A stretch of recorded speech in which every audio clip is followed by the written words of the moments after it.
Querido amigo, hoje o nosso alvo é estudarmos o capítulo 9 do livro de Atos, do verso 1 até o verso 31.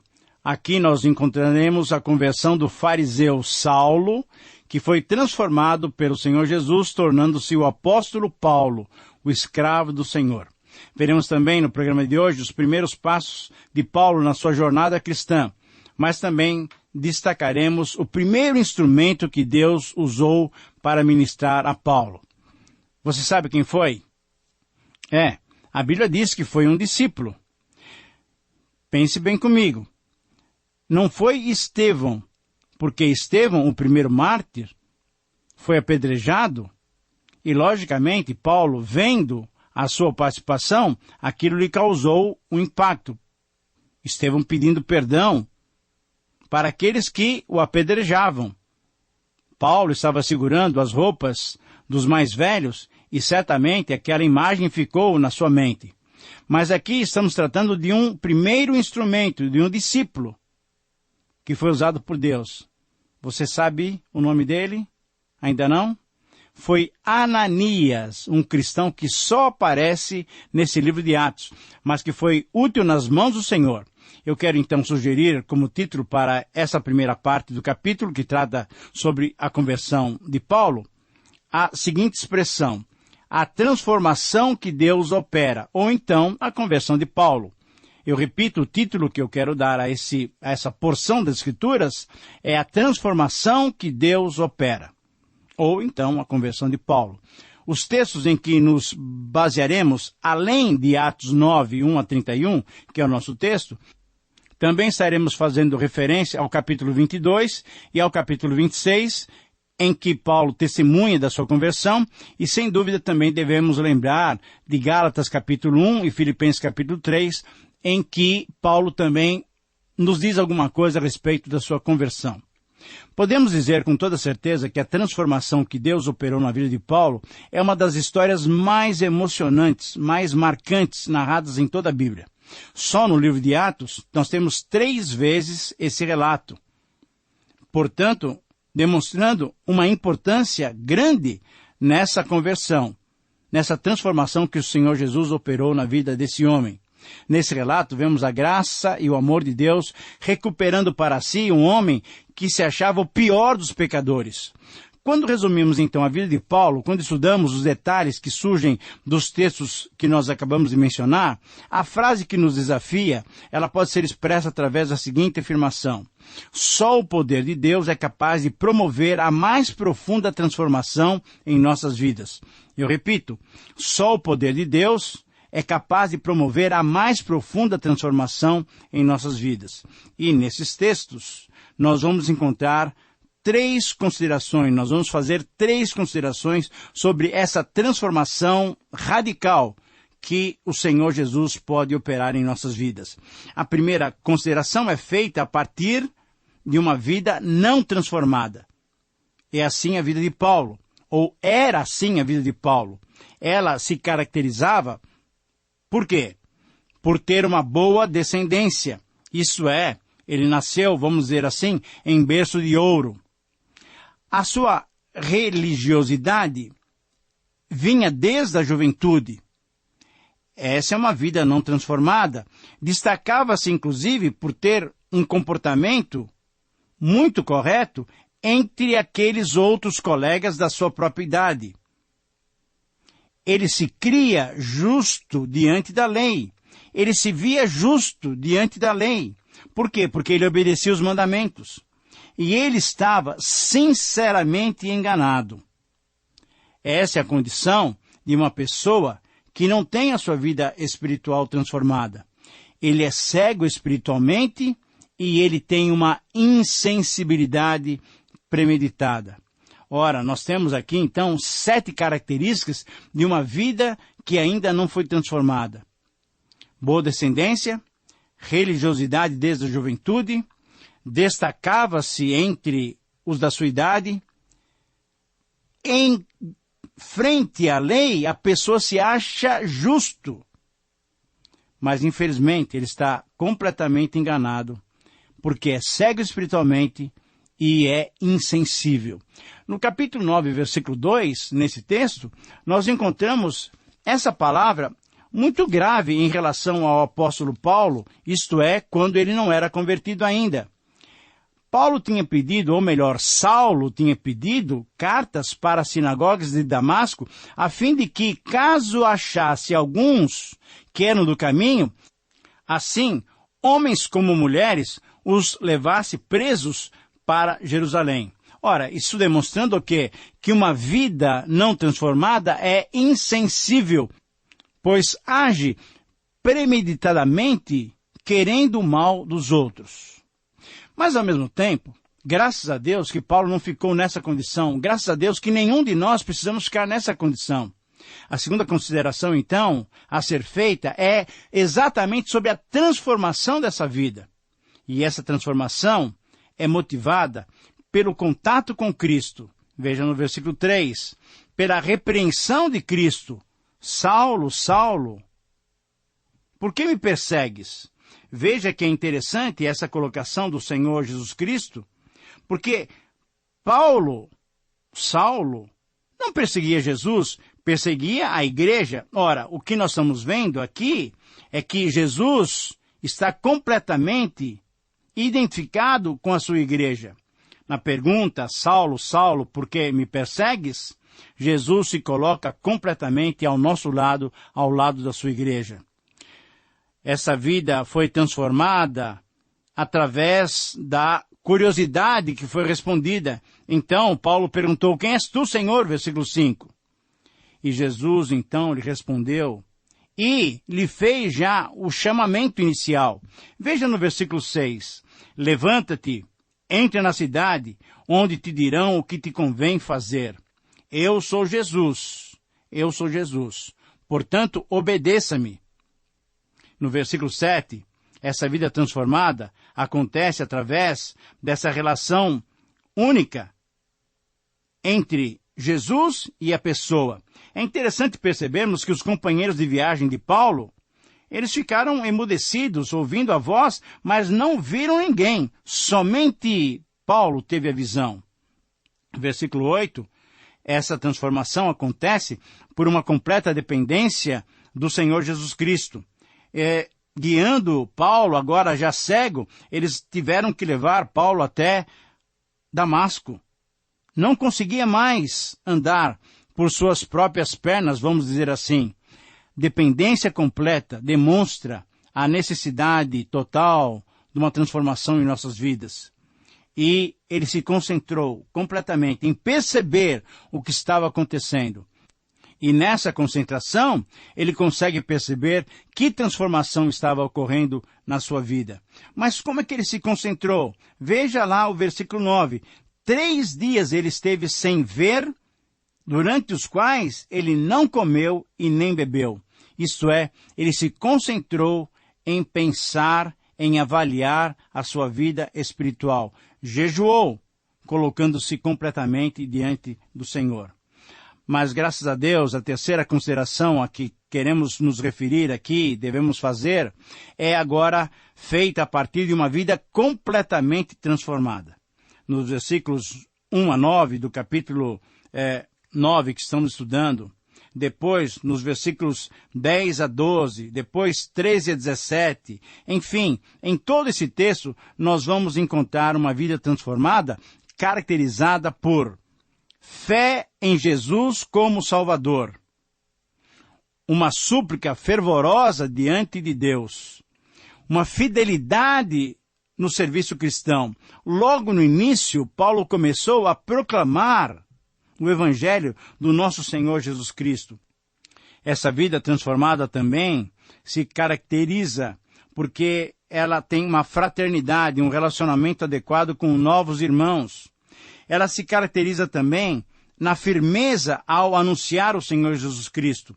Veja que a partir do versículo 20, nós encontramos essa frase, e logo, pregava nas sinagogas a Jesus, afirmando ser este o Filho de Deus.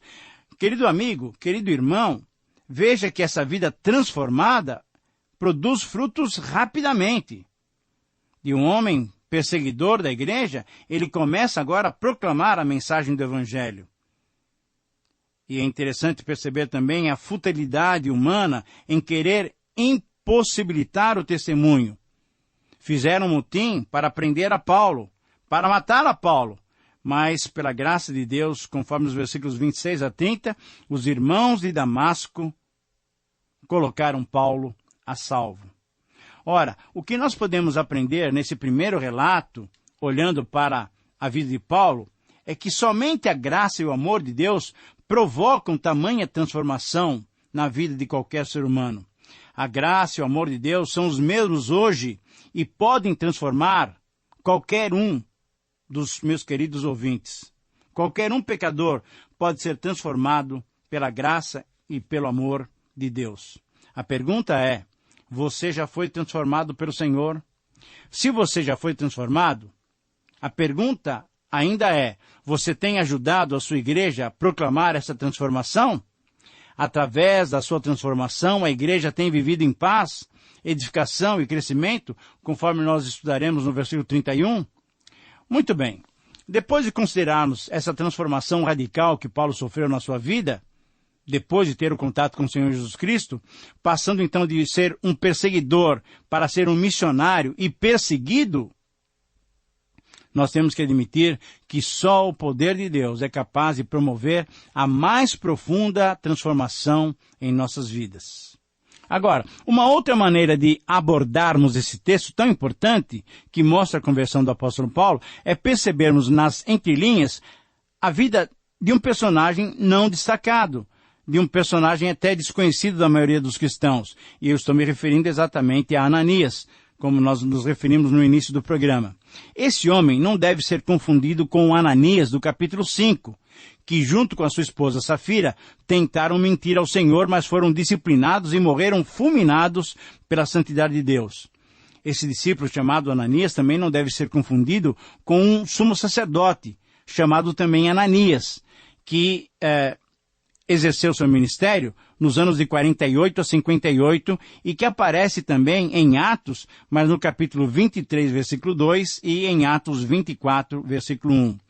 Esse Ananias a que nós estamos nos referindo foi o homem usado por Deus para ministrar ao apóstolo Paulo logo no início da sua vida cristã, como o próprio Paulo testemunhou no capítulo 22.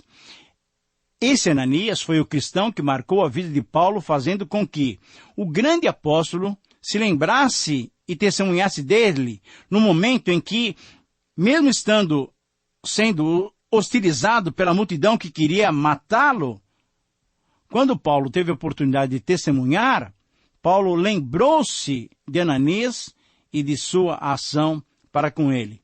Ananias, conforme as palavras de Paulo no texto citado de Atos capítulo 22, ele se destacou através de 10 qualidades na sua vida que impactaram a vida daquele que estava sendo um novo convertido, Saulo, que estava se transformando em Paulo.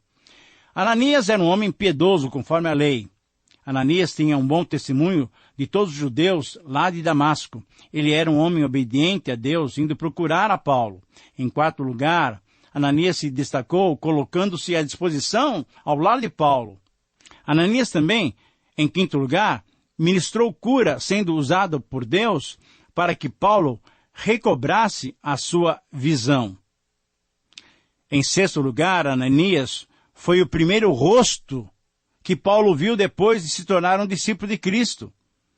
Quando ele recuperou a sua visão, o texto diz que ele fitou os olhos em Ananias. Ananias comunicou a Paulo a vontade e os planos de Deus, que incluía ver e ouvir o Senhor Jesus Cristo. Ananias comunicou o chamado divino de Paulo para o ministério. Foi Ananias que desafiou Paulo a obedecer rapidamente, aceitando o batismo, símbolo do perdão dos pecados. E, finalmente, a 10ª característica, a 10ª qualidade que impactou a Paulo é que Ananias conduziu Paulo no início da sua vida cristã, mostrando a necessidade de invocar o nome de Jesus Cristo. Ora, essa vida não muito conhecida da maioria dos cristãos certamente tem lições que podemos incorporar em nossas próprias experiências. e também usando a vida do apóstolo Paulo como modelo, podemos ser edificados pelo estudo de certas qualidades cristãs que podemos ver nesses dois personagens, tanto em Paulo como em Ananias. Para o estudo da vida de Paulo e Ananias agora em conjunto, nós sugerimos o seguinte título: Vidas cristãs com qualidade. Vidas cristãs com qualidade. Querido amigo, o impacto da conversão de Paulo foi sentido entre os judeus que se opunham à igreja. E foi sentido também na própria igreja, que momentaneamente até duvidou da transformação da vida do apóstolo Paulo. Foi aí então que surgiu esse personagem, Ananias, que tem uma vida cristã diferenciada. Então, no estudo que nós vamos fazer agora, abordando o texto de uma outra maneira, nós vamos ver através da vida de Ananias e através da vida de Paulo, qualidades que nós podemos desenvolver em nossas vidas. Por isso, a frase que eu gostaria de dizer como resumo, que resume essas duas vidas que nos dão esse desafio para aplicarmos essas verdades no nosso dia a dia, a frase é a seguinte: somente vidas cristãs com qualidades são úteis nas mãos do Senhor. Eu repito então essa frase: somente vidas cristãs com qualidade são úteis nas mãos do Senhor. E nesse texto nós vamos encontrar 5 qualidades, tanto na vida de Paulo quanto na vida de Ananias, que certamente serão exemplos para nós. 5 qualidades. Quais são elas? A primeira qualidade é ter uma fé viva no Senhor Jesus Cristo. Essa fé foi vista na vida de Ananias, porque ele era um homem piedoso, com um bom testemunho. Mas essa fé viva também é vista na vida de Paulo, porque ele ouviu, creu e obedeceu à voz do Senhor Jesus Cristo. A segunda qualidade desse tipo de vida, que nos desafia também a nós termos essa vida, esse padrão, a segunda qualidade é ter uma vida fervorosa nas orações. Versículos 10 a 12 do capítulo 9, esse fervor é visto na vida de Ananias. Ele era um homem de oração, ele era um homem que tinha visões, ele era um homem submisso ao Senhor. Mas também, essa qualidade de ter uma vida fervorosa, também vemos na vida do apóstolo Paulo. Ele procurava por Deus em oração. Nos relatos de Gálatas e de Filipenses, nós percebemos também que ele procurava por Deus em oração, embora não soubesse o caminho. Mas uma vez que ele percebeu qual o caminho, uma vez que Jesus se manifestou a ele, ele foi um homem dedicado à oração. A terceira qualidade agora, nos versículos 13 a 17, é termos uma vida de fidelidade no serviço. Essa qualidade de fidelidade é algo impressionante. Nós vemos isso na vida de Ananias, porque apesar do aparente perigo que ele corria, porque ele não conhecia Paulo, e Paulo era alguém que tinha vindo prender os discípulos, ele obedeceu, ele foi fiel à voz de Deus, ele obedeceu o Senhor e foi se encontrar com Paulo. Mas essa fidelidade também pode ser vista na vida do apóstolo Paulo. Mesmo tendo a promessa de sofrimento, porque essa foi logo a promessa que Deus lhe deu, Paulo aceitou a sua missão. Paulo foi fiel na sua missão. E nós sabemos, até no relato da última carta, lá em 2 Timóteo, ele diz que ele tinha sido fiel em cumprir o seu ministério. A vida de Paulo também demonstrou fidelidade. A quarta qualidade de uma vida que impacta a sociedade, que impacta a igreja e que impacta aqueles que estão em nosso redor, essa quarta qualidade é ter uma vida de fraternidade com os irmãos. Fraternidade é comunhão, fraternidade é aquele ambiente agradável com os irmãos. E essa fraternidade nós vemos na vida de Ananias. Na verdade, o que nós percebemos pelo texto do capítulo 9, versículos 11, 17 e 19, é que havia uma igreja, havia uma comunidade de discípulos em Damasco. Tanto é que Paulo ficou na casa do irmão Judas. Mas a fraternidade também pode ser vista na vida de Paulo. Ele foi batizado e, agradavelmente, ele ficou ali em Damasco alguns dias com aqueles irmãos. versículos 18 e 19. E a quinta e a última qualidade é ter uma vida firme no testemunhar. Ananias foi firme em testemunhar e com autoridade dirigiu-se a Paulo, comunicando o que Deus lhe tinha revelado. Mas essa vida firme no testemunhar, podemos ver em Paulo também, que logo, como já nós mencionamos, logo após a sua conversão, ele pregou. Veja o versículo 20. Ele afirmou Jesus, versículo 20. Ele demonstrava que Jesus era o Cristo, versículo 22. Ora, fruto dessa firmeza em testemunhar, teve como oposição mortal o ódio dos judeus, mas ele foi salvo pelos irmãos. Concluímos, então, questionando a cada um de nós com a seguinte colocação.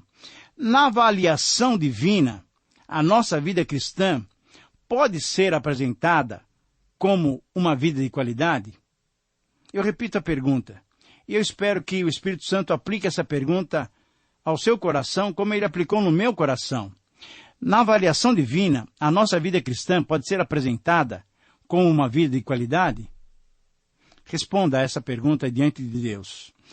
E o texto termina, estamos concluindo o nosso programa também, com o versículo 31. E no versículo 31, nós encontramos mais um resumo editorial feito pelo Dr. Lucas. Ouça essas palavras. A igreja, na verdade, tinha paz em toda a Judéia, Galiléia e Samaria, edificando-se e caminhando no temor do Senhor e no conforto do Espírito Santo, crescia em número. Esse pequeno versículo nos mostra 5 características de uma igreja especial. A primeira característica é que essa igreja vive em concordância. Veja só, ela vivia em paz. A segunda característica é que essa igreja vive construindo-se. Isso é, ela edificava-se. A terceira característica é que essa igreja vive caminhando no temor do Senhor. Uma quarta característica é que essa igreja vive no conforto do Espírito Santo e, como consequência, a quinta característica é que essa igreja vive um crescimento numérico contínuo. A pergunta é se a nossa igreja tem sido e tem desenvolvido essas características. Eu e você temos ajudado as nossas igrejas locais, a nossa comunidade, a se tornar uma igreja especial como essa? Essa é uma pergunta também que nós devemos responder diante de Deus. Bom, estamos concluindo o nosso programa e eu agradeço a Deus pela sua capacitação em nos dar essas lições e agradeço a você por sua companhia. Que Deus te abençoe. Um grande abraço.